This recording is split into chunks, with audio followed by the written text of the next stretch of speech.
അയ്യോ അമ്മേ, സിയോ ആകെ പ്രാന്ത് കയറിയിരിക്കാൻ തോന്നുന്നുണ്ട്. അങ്ങേരത് എന്തൊക്കെയാ പറയാൻ പോകുന്നതെന്ന് ദൈവത്തിനറിയാം. Good evening sir. സാർ എന്നെ വിളിപ്പിച്ചെന്ന് കേട്ടു. തന്നെ ഏൽപ്പിച്ച ജോലി കൃത്യമായിട്ട് ചെയ്യാൻ പറ്റില്ലടോ എനിക്ക്. ശ്രീറാം കൺസ്ട്രക്ഷൻസിന്റെ ഫയൽ വന്നിട്ട് എത്ര ദിവസമായി? താനെന്താ ഫിനിഷ് ചെയ്യാത്ത? അത് പിന്നെ സാർ, ഞാൻ വേറെ ചില ജോലികളിൽ തിരക്കിൽപ്പെട്ടുകൊണ്ട് ഇത് കുറച്ച് പെൻഡിങ് ആയി പോയി. സാർ പേടിക്കണ്ട, ഞാൻ നാളെ തന്നെ ഇത് സെറ്റാക്കി ഇവിടെ കൊണ്ട് സബ്മിറ്റ് ചെയ്യും. ഇന്ന് തന്നെ അത് ഫിനിഷ് ചെയ്യുന്നതിൽ എന്തെങ്കിലും ബുദ്ധിമുട്ടുണ്ടോ? അത് പിന്നെ ഇപ്പൊ സാറിനോട് ഞാൻ എന്താ പറയാ, അതായത് ഇപ്പൊ സമയമായില്ലേ സാറേ പോവാൻ. അല്ല, ഈ മാസം താൻ എത്ര ദിവസം ജോലിക്ക് കയറിയിട്ടുണ്ടോ അറിയോ? അങ്ങനെ വെച്ചാൽ അറിയില്ല sir.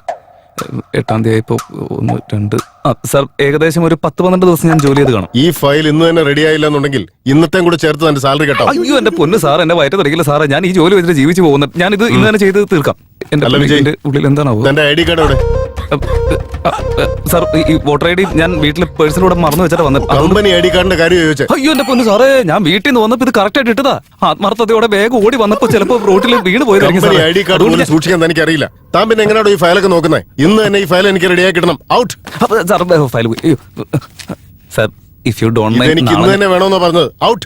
Okay sir, good morning sir. ഞാൻ നാളെ തന്നെ ചെയ്ത് തരുന്ന. ഈ ഫയൽ ആര് ഫിനിഷ് ചെയ്യണം? ഞാൻ തന്നെ ചെയ്യാം സാർ. അല്ല സാർ, ഇതൊരു ഐശ്വര്യ എന്നാണല്ലോ പേര് എഴുതി വെച്ചിരിക്കുന്നത്. ഇന്ന് എനിക്ക് ഫിനിഷ് ചെയ്ത് കിട്ടണം. Out. Okay sir, good morning sir. എല്ലാ ജോലിയും ഞാൻ തന്നെ ചെയ്യാം സാറേ. ഒരുമാതിരി മറ്റോടത്ത് പരിപാടി ആയിപ്പോ ഞാൻ ഒറ്റയ്ക്ക്. ജോലി കഴിഞ്ഞോ? ഐശ്വര്യ എന്നല്ലേ കേട്ടെ? ഇതുവരെ കഴിഞ്ഞില്ലേ? ഒരു ഹാഫ് ആൻ അവറും കൂടെ എടുക്കൂ സർ. പെൻഡിംഗ് വർക്ക് എന്തെങ്കിലും ഉണ്ടെങ്കിൽ അത് നാളെ ചെയ്യാം. സിസ്റ്റം ഓഫ് ചെയ്തിട്ട് റെഡിയാകാത്ത ഫയലും ഒക്കെ എടുത്തോണ്ട് നേരെ എന്റെ റൂമിലേക്ക് വാ. സിയോ, ഞാൻ നാളെ ചെയ്തു തരാന്ന് പറഞ്ഞപ്പോ എന്റെ സാലറി കെട്ടി എന്ന് പറഞ്ഞു എന്നെ പേടിപ്പിച്ച് കണ്ടില്ലേ നാറി. ഇപ്പതേ എന്റെ കൊച്ചിനെയും കൂടി നോട്ടിട്ട് അവളെയും സെറ്റാക്കാൻ നോക്കാം. ഇവനെ പോലുള്ളവരൊക്കെ തൊലി ഉരിച്ച് മുളക് തേച്ച് വറുത്തെടുക്കണം. സാറ് നല്ല പണി കൊടുത്തിട്ടുണ്ടല്ലോ. എന്റെ ദൈവമേ, ആ വൃത്തിയോട്ട് സിയോ ആണെങ്കിൽ എന്റെ കൊച്ചിന്റെ മുമ്പിൽ വെച്ച് എന്നെ നാണം കെടുത്തി വിടുകയും ചെയ്തു. ഇനിയിപ്പോ എന്താ ചെയ്യാ ഞാൻ? നാളുടെ മുഖമാണോ കണി കണ്ട താലടിച്ച് പൊട്ടിക്ക് ഞാൻ ഓടിക്കോ. നീ ഇന്നലെ വന്നു കയറി ഞാഞ്ഞൂളൊക്കെ എന്റെ തല കയറി നിരങ്ങാൻ നോക്ക. ഇവരൊക്കെ വീട്ടിൽ പോവാണോ? പിന്നെ ഈ ഓഫീസിലെ മുഴുവൻ ജോലിയും ഞാൻ തന്നെ രാത്രി ഒറ്റയ്ക്ക് കൂത്തിരുന്ന് ചെയ്യണമെന്നാണല്ലോ. എന്താടാ സിയോ വഴക്ക് പറഞ്ഞോ? അല്ലടി മടിയിലിട്ട് കൊഞ്ചിക്കായിരുന്നു. വീണ്ടാതെ പോവാൻ നോക്കടി. മനുഷ്യ വെറുതെ പ്രാന്ത് മത്തങ്ങ വെറുതെ എന്റെ അടുത്ത് കളിക്കാൻ നിൽക്കാൻ ഞാൻ ആരാന്ന് നിനക്ക് അറിയില്ല. നീ ആരായാലും എനിക്കെന്താ? നിനക്കല്ലേ കണക്കിന് കിട്ടിയ കണ്ണുരുട്ടി നോക്കി വെടിവിന്ന പോവാൻ നോക്കണേ. ഒറ്റത്തിന് ബഹുമാനിലുണ്ടേ. അയ്യോ, സ്കൂളിട്ട് പോകുന്ന പിള്ളേരെ പോലെ എല്ലാവരും പോവാണല്ലോ. ഒരു ജില്ലാത്ത മുഴുവൻ ജോലി എന്റെ കയ്യിൽ ഏൽപ്പിച്ചിരിക്കുക. ഇതൊക്കെ ഏത് കൊല്ലം ചെയ്ത് തീരുമെന്തോ. ഇനി എന്തൊക്കെ വള്ളിക്കെട്ടാണാവോ എന്റെ പിന്നാലെ വരാൻ പോകുന്നത്. രക്ഷപ്പെട്ടു. എന്തായാലും എന്റെ ജോലി കഴിഞ്ഞു. എന്റെ പൊന്നു മച്ചാനെ, ഇത് എന്താടാ? ഇതെന്താ 2 ഫയലുമായിട്ട് വന്നിരിക്കുന്നത്? മീറ്റിംഗിനിടയ്ക്ക് പേയ്മെന്റ് ഇൻക്രീസ് ചെയ്ത് തരാന്ന് പറഞ്ഞല്ലേ? അതിനു വേണ്ടിട്ട് 2 ഫയലും എടുത്ത് ഓവർടൈം ചെയ്യാനുള്ള പരിപാടിയാ. ഭാഗ്യശാലിയാടാ നീ.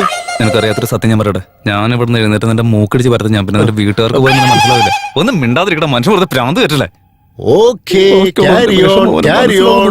വേഗം തന്നെ പ്രമോഷൻ കിട്ടി വിജയിക്കട്ടെ. എന്നാ പിന്നെ ഞാൻ പോട്ടെ. മോനെ നിക്കടാ, ഒരു 5 മിനിറ്റ് എനിക്ക് വേണ്ടി വെയിറ്റ്. എന്താടാ നിനക്കെന്താ ഇവിടെ തനിച്ചിരിക്കാൻ പേടിയാ? പേടിയാ? പേടിയുടെ അർത്ഥം എന്താന്ന് പോലും എനിക്കറിയില്ല. കുറച്ചു നേരം മുമ്പ് വലിയ കാര്യമായിട്ട് എന്തൊക്കെ പറയുന്നുണ്ടായിരുന്നല്ലോ. ഇപ്പം എല്ലാം ഓക്കെ? നീ പാട് നോക്കി പോടാ. ക്ഷമിക്ക്, ഞാൻ പറയട്ടെ. അതായത് കാര്യം എന്താണെന്ന് വെച്ചാൽ, അതായത് എനിക്ക് സത്യം പറഞ്ഞാൽ എനിക്ക് നല്ല പേടിയുണ്ടാ.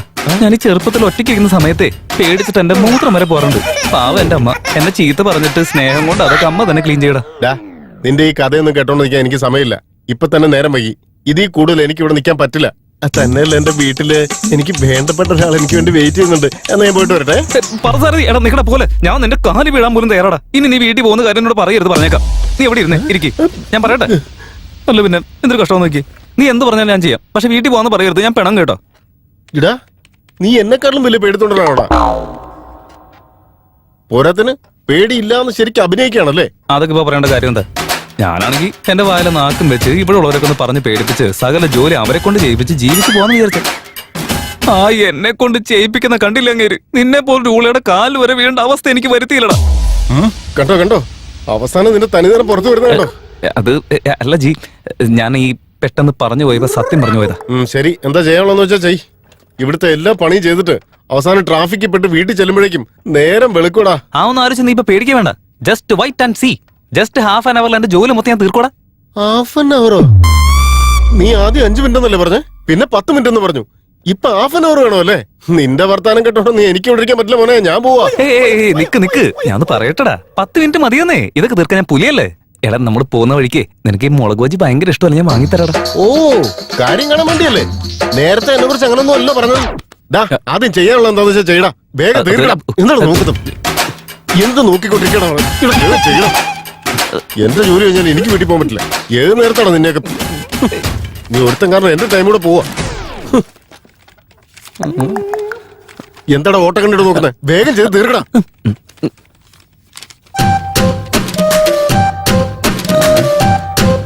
അതെ, വല്ല കാമസൂത്രം വായിച്ചുകൊണ്ടിരിക്കാണ്. ഇവിടെ ഇത് എന്ത് ബുക്കാണെങ്കിൽ നിനക്കെന്താ? നീ നിന്റെ കാര്യം നോക്കി ജോലി കിടപ്പില്ല. ഇപ്പൊ എന്ത് വേണേലും പറഞ്ഞു, പോകുന്ന സമയത്ത് ഞാൻ കാണിച്ചു തരാടാ. എന്താ പറഞ്ഞ? അത് പിന്നെ അല്ലെങ്കിൽ ഞാൻ ഇതിലേക്ക് എന്തിനാ തലയിടണമെന്ന് ആലോചിച്ചതാ.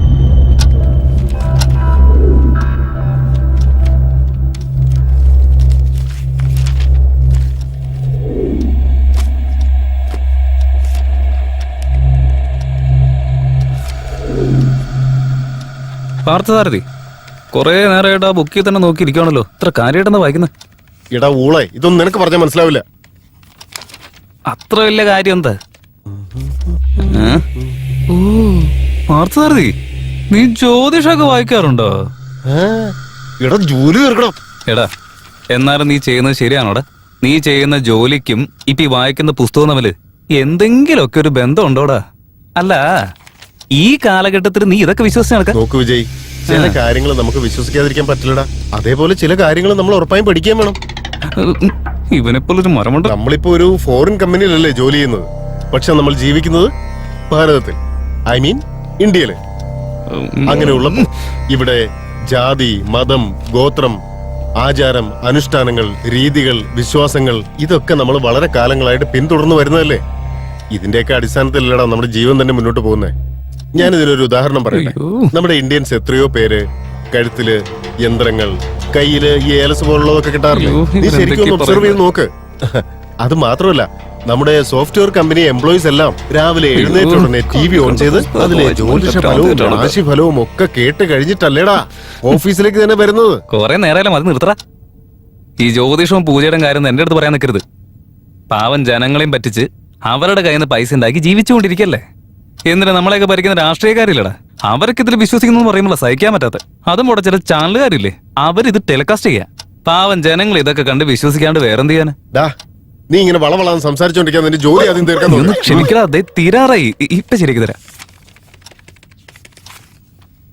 അമ്മേ, ഈ ജോലി ഇന്നെങ്ങും തീരൂല. രണ്ടാം പാദത്തിൽ ഗുരുവിന്റെ പ്രവേശം. വിജയ്, നമസ്കാരം സാർ. സാർ അവിടെ അല്ലടാ, അങ്ങോട്ട് നോക്ക്. ജോലി തീർത്തോ? സാർ തീരാറായി സാർ. ഞാൻ തീർക്കും സാർ. ഞാൻ നാളെ തന്നെ സബ്മിറ്റ് ചെയ്യും സാർ. ഒരു ജോലി ഏൽപ്പിച്ച കൃത്യമായിട്ട് ചെയ്യാൻ നിനക്ക് കഴിയില്ല സാർ. എന്നെ കൊണ്ട് ചെയ്യാൻ പറ്റും സാർ, ഉറപ്പായിട്ടും പറ്റും സാർ. ആ ഫയൽ ഇന്ന് തന്നെ ഫിനിഷ് ചെയ്തിരിക്കണം.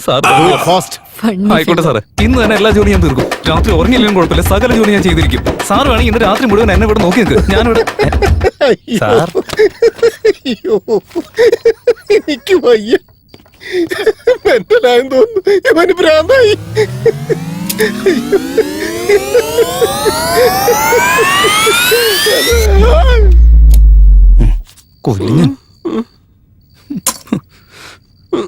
കണ്ടില്ലേ, ഇവൻ വരച്ചിരിക്കുന്ന കണ്ടില്ലേ? ആ നാണല്ലാത്തവൻ ആ CEO ആണെങ്കിൽ ഞാൻ നോക്കി വെച്ച പെണ്ണിനെ കൂടെ കൂട്ടിക്കൊണ്ട് പോകുന്ന കണ്ടില്ലേ? ആ പെങ്കൊച്ചിന്റെ മുമ്പിൽ വെച്ച് എന്നെ മനപ്പൂർവ്വം നാണം കെടുത്താൻ വേണ്ടി ചെയ്തതാ. അങ്ങേര് ചെയ്ത് കണ്ടിട്ട് ഒരുത്തിന് ഇവിടെ ഒന്ന് ചിരിക്കുന്ന കണ്ടില്ലേ? ഞാൻ നോക്കി വെച്ച പെണ്ണാണെങ്കിലുണ്ടല്ലോ, ഇങ്ങനെ കൈ തൊഴുത് നിൽക്കാൻ തോന്നും നമുക്ക്. അത്രയും ഐശ്വര്യമുള്ളൊരു ദേവതയാണല്ലോ ആ മണഗുണാപ്പി കൂടെ കൊണ്ടുപോയിരിക്കുന്നത്. നീ എന്തിനാണ് ഇങ്ങനെ അറിഞ്ഞു കുത്തി പ്രാവുന്നേ? നിനക്ക് ധൈര്യം ഉണ്ടെങ്കിൽ നീ അവളോട് സെറ്റാക്കി എടുക്കണം. നീ ഒരു അക്ഷരം വേണ്ടത്. അല്ല, ഈ ചിലരൊക്കെ പറയാറില്ലേ, നെറ്റി തേക്കാനുള്ള കുറി മേടിക്കാൻ പൈസ ഉണ്ടാവില്ല, എന്നാലോ ബ്രെഡ് തേക്കാനായിട്ട് ബട്ടർ വേണം അവന്. അതുപോലെ അത്. അല്ല, നീ തന്നെ ഒന്ന് ആലോചിച്ച് നോക്ക്. തുരുമ്പ് പിടിച്ചൊരു 2 വീലറിന് 6 ലിറ്റർ പെട്രോൾ അടിക്കാൻ പോലും പൈസ ഇല്ലാതിരിക്കാൻ ഞാൻ. ആ അവസ്ഥയിൽ കോടികൾ വിലയുള്ള ബെൻസ് കാർ പോലിരിക്കുന്ന അവളെ ഞാൻ എങ്ങനെ മെയിൻറ്റെയിൻ ചെയ്യാനാടാ? എടാ, അവള് തേച്ച് വെച്ചിരിക്കുന്ന ലിപ്സ്റ്റിക് കണ്ടോ നീ? അവൾ ഇട്ടിരിക്കുന്ന ഡ്രസ്സ് കണ്ടോടോ നീ? അവൾ അടിച്ചിട്ട് വരുന്ന പെർഫ്യൂം ഉണ്ടല്ലോ, എന്തിനാ അവൾ ഉള്ളിലിട്ടിരിക്കുന്ന എടാ കണ്ണിനുള്ളിലുള്ള ലെൻസിന്റെ കാര്യം പറഞ്ഞ അത് തന്നെ എത്ര കോസ്റ്റ്ലി ആണെന്ന് അറിയോ നിനക്ക്? അവളൊക്കെ ഉണ്ടല്ലോ നമ്മളെ പോലെ ഉണ്ണാക്കന്മാർക്ക് പറഞ്ഞിട്ടുള്ളതല്ല. നമുക്കൊന്നും ഈ ജന്മത്ത് കിട്ടാനും പോകുന്നില്ല. ഉള്ളത് പറയുകയാണെങ്കിലേ ബാങ്ക് ബാലൻസ് ആയിട്ട് ലക്ഷങ്ങൾ കൊണ്ടെടുക്കുന്ന ആൾക്കാരില്ലേ, അവർക്ക് പറഞ്ഞിട്ടുള്ളതാ, അവർക്ക് മാത്രമേ കിട്ടുള്ളൂ. അങ്ങനെ അല്ലടാ കാര്യങ്ങള്. ഒരു പെണ്ണൊരാണിനെ സ്നേഹിക്കുന്നത് വെറും പണത്തിന് വേണ്ടി മാത്രമല്ല, ആ പ്രണയത്തെ അവൻ ഒരു കലയായി കാണുന്നതുകൊണ്ടാണ്. അതെ, ഈ സാഹിത്യമൊക്കെ ഉണ്ടല്ലോ എന്റെ തലയിൽ ജന്മത്ത് കയറാൻ പോകുന്നില്ല. അതായത് പണം കൊണ്ട് നേടിയെടുക്കാൻ പറ്റില്ലാത്ത ചില കാര്യങ്ങള് ചില ആചാര അനുഷ്ഠാനങ്ങൾ കൊണ്ട് നമുക്ക് നേടിയെടുക്കാൻ സാധിക്കും. അതൊക്കെ എങ്ങനെയാണ് ചെയ്യേണ്ടതെന്ന് നമ്മളെ പഠിപ്പിക്കാനുള്ളതാണ് ദേ ഈ പുസ്തകം. ഓഹോ, അപ്പൊ നീ വായിക്കുന്നത് ജ്യോതിഷമൊന്നും അല്ല, ഇപ്പൊ നീ വായിച്ചുകൊണ്ടിരിക്കുന്നത് വേറെ ഏതോ ബുക്കാ. ആ അതേതാന്ന് എനിക്കും അറിയണം. ഏയ് അതൊന്നും പറ്റില്ല, ഇത് ഞാൻ തരില്ല. എടാ അത് താഴെ ഞാനൊന്ന് കണ്ടിട്ട് തരടാ. തരില്ല എന്ന് പറഞ്ഞാൽ തരില്ല. നീ നോക്കിയേ, ഞാൻ ഒരു തവണ ചോദിക്കും, മര്യാദയ്ക്ക് തന്നാ നിനക്ക് കൊള്ളാം. നീ എത്ര പ്രാവശ്യം ചോദിച്ചാലും ഞാൻ തരില്ല. ഇവനോട് മര്യാദ എടാ, എന്ത് പരിപാടിയാണ് നീ കാണിച്ച? എന്റെ ബുക്ക് നീ എന്ത് പറഞ്ഞാലും ഞാൻ സമ്മതിക്കില്ല. എനിക്ക് എന്റെ ബുക്ക് കിട്ടണം. ചേടാ, ഒരു പുസ്തകത്തിന് വേണ്ടി വെറുതെ ഇങ്ങനെ തൊള്ള ഓർക്കലടാ. ഒന്ന് സമാധാനിക്ക്. നാളെ കാലത്ത് ആ ക്യാബിൻ തുറക്കുമ്പോ നിനക്ക് അവിടെ ചെന്ന് ഞാൻ തന്നെ എടുത്ത് തന്നാ പോരെ. ഒരു രാത്രി അവിടെ കിടന്നു വിചാരിച്ചാൽ പുസ്തകം അവിടെ നിന്ന് എഴുന്നേറ്റ് ഓടി പോകാനൊന്നും പോകുന്നില്ല. എടാ വിജയ്, ഇതൊന്നും പറഞ്ഞ് ശരിയാവില്ല. എനിക്ക് എന്റെ പുസ്തകം എടുത്തണം. വേണ്ട, എനിക്കിപ്പോ സമയമില്ല. ബുക്കിന്റെ പുറകെ ഒന്നും പോവാൻ പറ്റത്തുമില്ല. ബാഗ് എടുക്ക്, വീട്ടിൽ പോവാം. ആരല്ലേ പിന്നെ എടാ എന്റെ പുസ്തകം എടുത്തടാ. അടിച്ച് പൊട്ടിക്കുന്നുണ്ട് ഞാൻ. എടുക്കടാ. എടാ നീ ഇത്ര നേരം എന്റെ കാല് പിടിച്ചിട്ട് ഇപ്പൊ നിന്നെ തനിക്കൊന്നും കാണിക്കല്ലേ? എടാ കൊച്ചിറക്ക, എനിക്ക് ചെയ്യാനുള്ള ജോലിയൊക്കെ ഞാൻ ചെയ്തു തീർത്തില്ലേ. പിന്നെ എനിക്കെന്ത്? ഇതല്ല എന്റെ മാസ്റ്റർ മൈൻഡ്. നോക്കിയേക്കാതെ പോവാൻ നോക്കടാ. എടാ, തെണ്ടി നീ എന്നെ അടിച്ചല്ലേ? അടിച്ചു പോയില്ലേ? നീ വേണോ പറഞ്ഞാ മതി. നടക്കടാ. ഞാൻ ഓരോ നിനക്ക് അറിയില്ല. നീ ആരാ കോപ്പേ? പോടാ പോടാ പോടാ. കൊച്ചു പിള്ളേരെ പോലെ പുസ്തകം നോക്കി വെറുതെ കടമാണെന്ന് പറഞ്ഞുകൊണ്ട് നടക്കാൻ എടാ, എനിക്ക് എന്റെ പുസ്തകം വേണോടാ. അയ്യേ, എന്തോ നാടേ, നിർത്തടേ. ഒരുമാതിരി കൊച്ചു പിള്ളേര് മിഠായി വേണമെന്ന് പറഞ്ഞ് ഇങ്ങനെ വാശി പിടിക്കാറുണ്ടല്ലോ. അതുപോലെ വെറുതെ ബുക്ക് വേണം ബുക്ക് വേണം എന്ന് പറഞ്ഞ് കുറെ നേരം ആയല്ലോ നീ. എടാ അതെ, നമ്മുടെ ഈ നാടുണ്ടല്ലോ വിജ്ഞാനവും അറിവൊക്കെ വളർത്തിയെടുത്ത് ചൊവ്വാഗ്രഹത്തിൽ വരെ പോയി തിരിച്ചു വരാനുള്ള പ്ലാൻ ഇട്ടുകൊണ്ടിരിക്കുന്ന സമയ. പക്ഷെ നിന്റെ അവസ്ഥ എന്താന്ന് നോക്കി. ജ്യോതിഷം, ഭൂതം, ഭാവി എന്നൊക്കെ പറഞ്ഞ് മനുഷ്യനെ തലേ കയറി നിന്ന് നിര അടിക്കും ഞാൻ. വെറുതെ കുറച്ച് ചെവിക്ക് വരുന്നതാ. നടക്ക്. എനിക്ക് നീ പറയുന്നൊന്നും കേൾക്കണ്ട. എനിക്ക് എന്റെ പുസ്തകം കിട്ടണം. നീ എനിക്ക് ഞാൻ ഒന്ന് റെസ്റ്റും പോയിട്ട് വരട്ടെ. എന്റെ ബുക്ക് എടുത്ത് വെച്ചേക്കണം. വെറുതെ വെളിവില്ലാത്തവരൊന്ന് പറഞ്ഞോളും. ഒന്ന് വേഗം വരാൻ നോക്ക്. അവിടെ തന്നെ വേരും മുളച്ചിരിക്കാൻ നിക്കല്ലേ. ആ വന്ന് നീ ഒരു പാട്ട് പാടുത്താ, ഞാൻ ഒന്ന് ഉറങ്ങട്ടെ.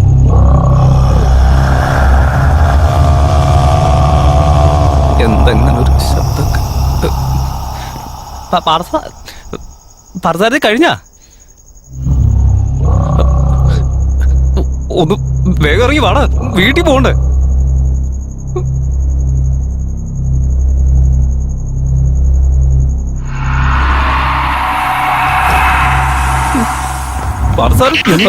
മനസ്സമാനോട്ടൊന്നും മുള്ളാൻ പോകാൻ സമ്മതിക്കില്ലേ?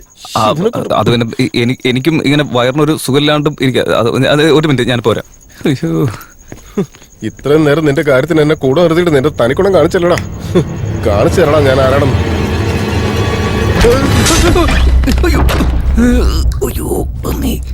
ഒരുമാതിരി മറ്റോടത്തെ പരിപാടിയായി പോയി. പാർത്ഥസാരഥിയേ, പാർത്ഥസാരഥിയേ, പാർത്ഥസാരഥി. എടാ ഈ വാതിലോർക്കടാ, ഇവിടെ കറണ്ടില്ലടാ, വിളിച്ചൊന്നുമില്ലടാ. ദേ വെറുതെ കളിക്കാൻ നിൽക്കല്ല. എനിക്ക്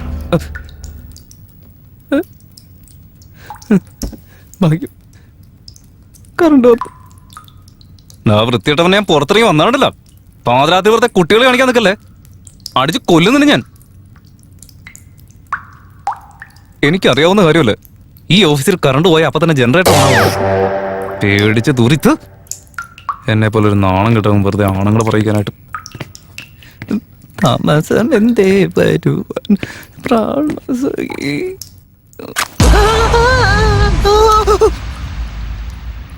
വരല്ലേ